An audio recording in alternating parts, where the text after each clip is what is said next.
Au nom du Père et du Fils et du Saint-Esprit. Amen. Que la paix et la joie du Christ ressuscité soient toujours avec nous tous. Mes chers frères et sœurs en Jésus-Christ, nous continuons la lecture de la Bible. Nous arrivons au chapitre 22 du livre de la Genèse. C'est Abraham sanctifiant. Lisons tout en méditant. Que le Seigneur Jésus nous donne sa force, nous donne le temps de méditation. Alléluia. Amen. Mes chers frères et sœurs en Jésus-Christ, vous êtes en compagnie de Marie-Louise Omomalalongo.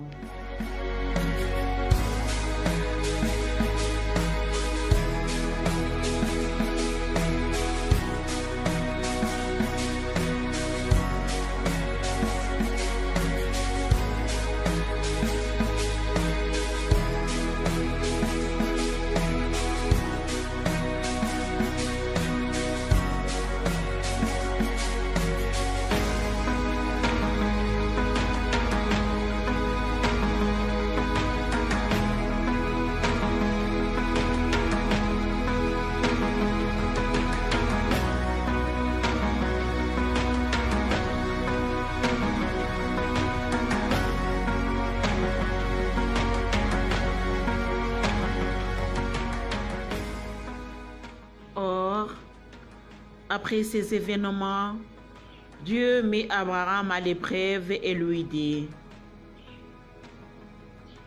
Abraham répondit: me voici. Il reprit: prends ton fils, ton unique Isaac, que tu aimes, pars pour le pays de Moria, et là, tu l'offriras en holocauste sur celle des montagnes que je t'indiquerai. Abraham se leva le bon matin, sangla son âne, prit avec lui deux de ses jeunes gens et son fils Isaac. Il fendit les bûches pour l'holocauste. Il partit pour le lieu que Dieu lui avait indiqué. Le troisième jour, il leva les yeux et il vit de loin ce lieu. Abraham dit aux jeunes gens: demeurez ici, vous avec l'âne, moi et le jeune homme, nous irons là-bas pour nous prosterner, puis reviendrons vers vous. Abraham prit les bûches pour l'holocauste et en chargea son fils Isaac. Il prit en main la pierre à feu et le couteau, et tous deux s'en alla ensemble. Isaac parla à Abraham, son père.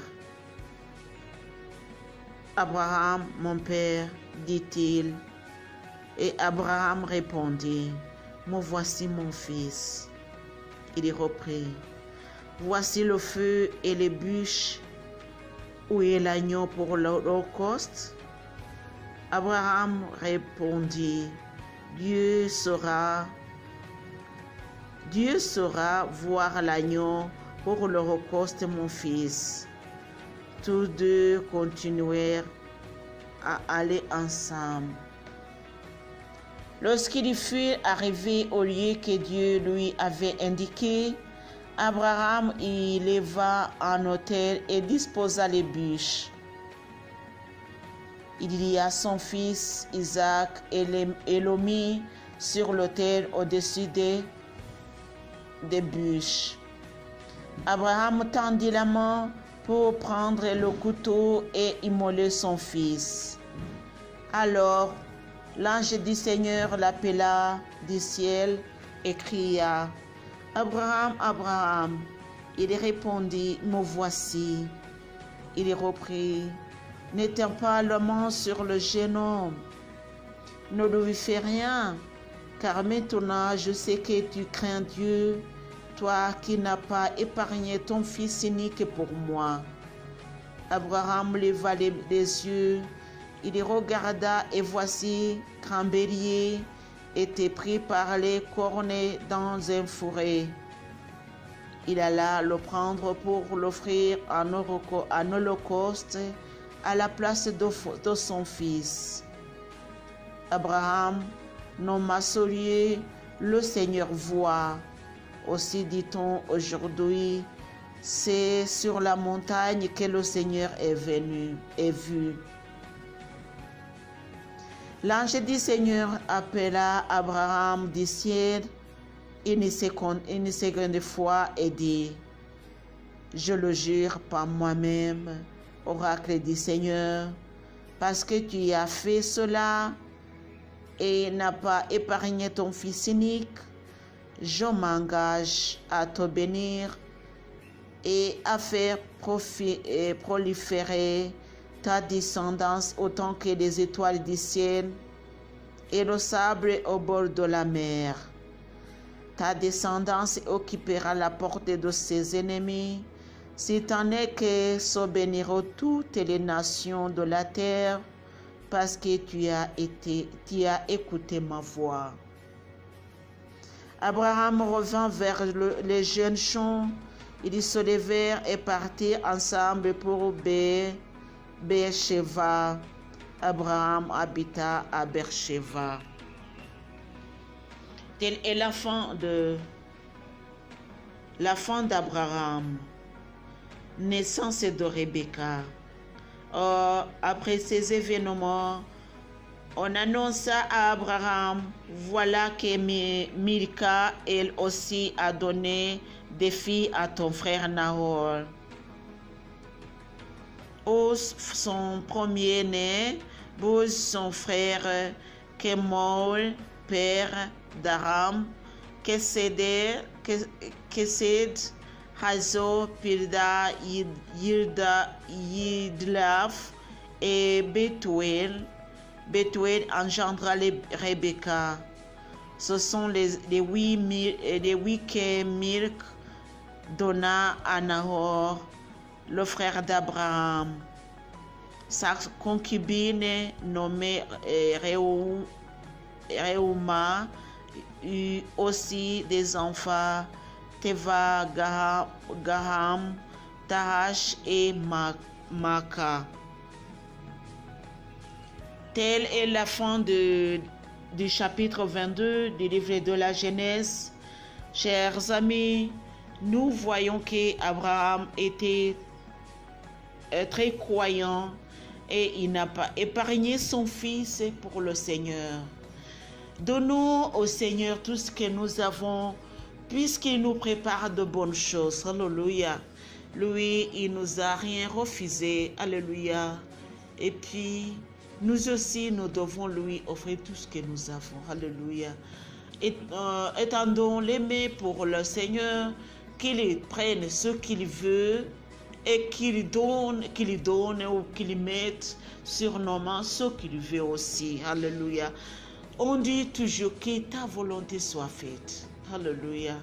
C'est par la croyance qu'Abraham a vu l'Holocauste. C'est par la croyance qu'il a accepté d'offrir son fils en offrande. Abraham était très courageux. Remercions le Seigneur et prions pour nous-mêmes.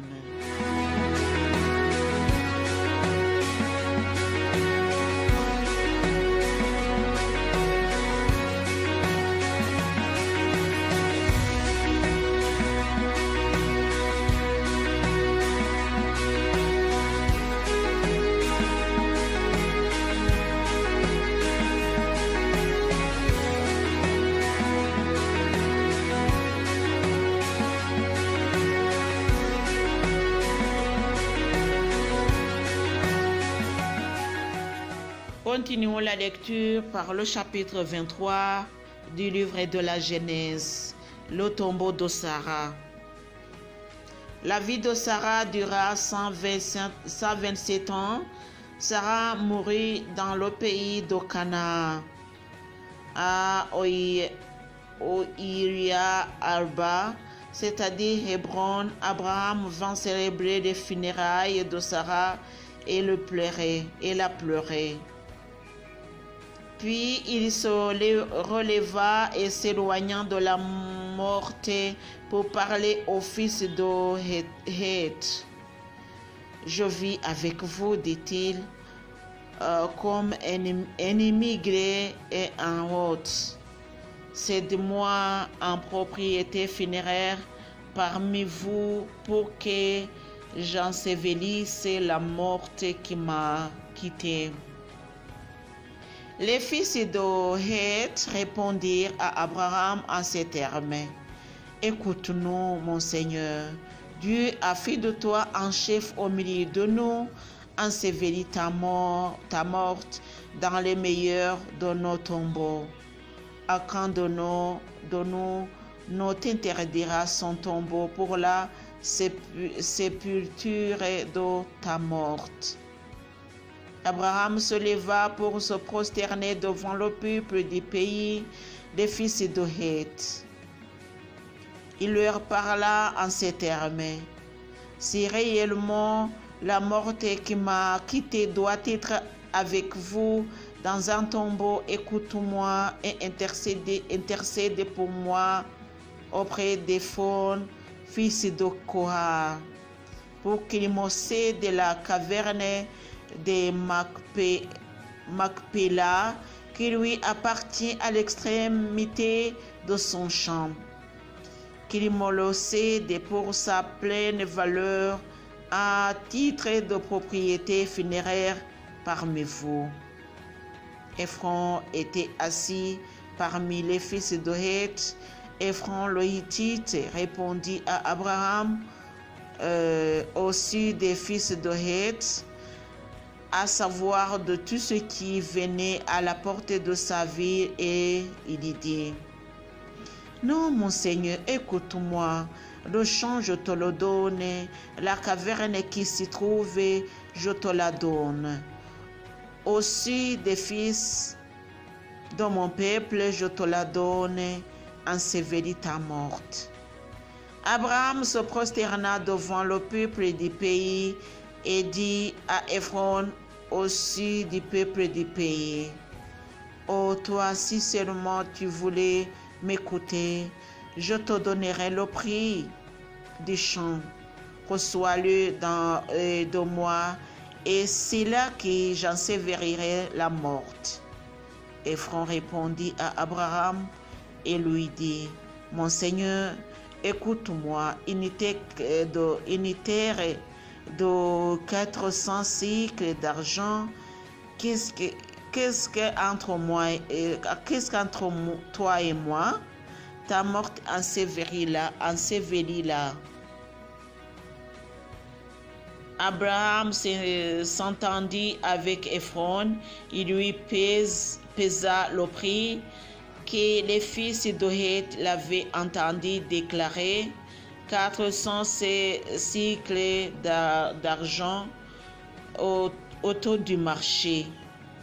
Le champ d'Éphron à Macpéla devant Mamré, le champ et la caverne incluses, y compris tous les arbres dans le champ, dans tout son périmètre. On a garanti l'acquisition à Abraham au vu des fils de Heth, de tout ce qui venait à la portée de sa ville.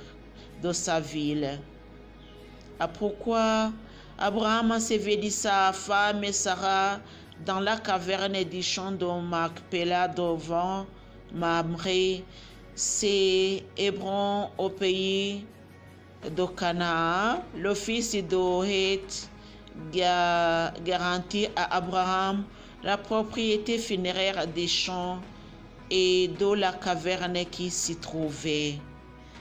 Telle est la parole de Dieu. Mes chers frères et sœurs en Jésus-Christ, c'est la méditation d'aujourd'hui. On voit que Dieu est toujours avec nous. Il nous donne aussi la sagesse.